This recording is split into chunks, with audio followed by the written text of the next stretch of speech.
Hello! What's up mga idol? So ngayon, panibagong tatuan at kagwapuhan na naman tayo mga idols, no? So ngayon, yung gagawin natin project mga idol is anime mga idol. Siyempre request to ng ating client na si Boss Idol France na nanggaling pa ng napakalayong lugar mga idol, somewhere down the road. So dyan syempre naglilinis na tayo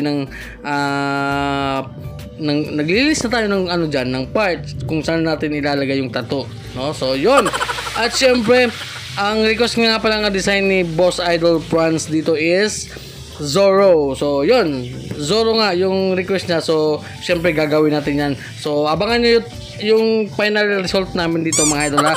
Tapos syempre nag-start na tayo dyan at gamit pa rin yung ating sponsor Big Waps Cartridges at saka sa Blown Sea mga idol. So syempre hindi mawawala yung ating mga mga idol, yung ating mga followers nga nagpapa-shoutout, no?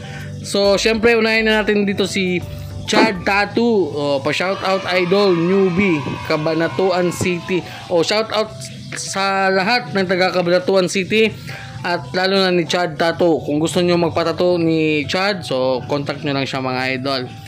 At ni Kires Brian, pa-shoutout idol. Shoutout na naman kita. Halos gada upload ko, palagi ka nagpapa-shoutout. So yun, shoutout sa'yo idol Brian from Malita, Davao Occidental. So tattoo artist din siya mga idol. At ni B-Boy, pa-shoutout idol. So shoutout sa'yo idol B-Boy. At ni Chad, shoutout po idol, newbie lang po idol, na idol ko po kayo. Maraming salamat idol kasi idol mo ko at syempre idol din kita. So shoutout sa iyo idol Chad. So yun lang yung ating mga shoutout mga idol kasi nga yung ating video is napakaikli lang mga idol. So syempre balik tayo sa ating tatuan. So yung mga needles na ginamit natin dito mga idol is tatlong size lang, no? 9RS, 9RM at saka 17RM. Tapos yung ating voltage dito mga idol is naglalaro lang sa 7 volt hanggang 7.5 mga idol. Syempre request din ng ating client is lagyan ng kulay kasi nga yung ating reference mga idol is merong kulay, di ba? So yun, kaya at ano to mga idol, first ink ni idol. So napakalaki. So akala ko nga mga idol is hindi niya to makakayanan kasi nga medyo malaki sa first timer. Tapos colored pa, 'di ba? So napakastig talaga ni Boss Idol France dito, no?